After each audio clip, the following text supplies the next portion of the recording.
বলরাম 2x2কে বলছে রাস্তায় দৌড় করিয়ে এনকাউন্টার করে দেব। 2x2 বলছে আপনি আমার কিচ্ছু করতে পারবেন না। মায়া তখন বলছে উদুম মার দিলে ঠিক মুখ খুলবে।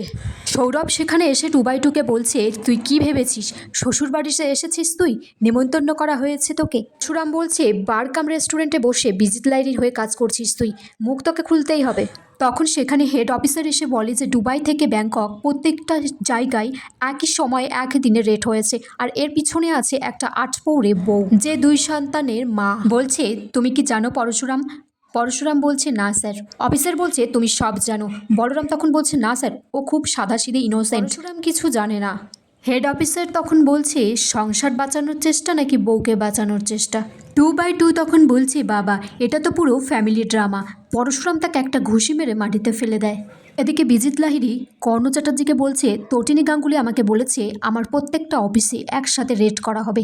তারপর থেকে আমি আমার সিওকে অফিসের ক্লায়েন্টকে ফোন করছি, কেউ আমার ফোন তুলছে না, আমার খুব টেনশন হচ্ছে। কর্ণ চ্যাটার্জি বলছে তটিনী গাঙ্গুলি কিচ্ছু করতে পারবে না, আমার যে পাওয়ার আছে বুদ্ধি আছে সেখানে তটিনী গাঙ্গুলি ঝড়ে উড়ে যাবে। এদিকে তটিনী লাড্ডু পিকোকে খুব সুন্দর করে সাজিয়ে দিয়েছে আর বলছে আজকে বাড়িতে অনুষ্ঠান আছে, তোমরা নাচ গান সব কিছুতে কিন্তু পার্টিসিপেট করবে।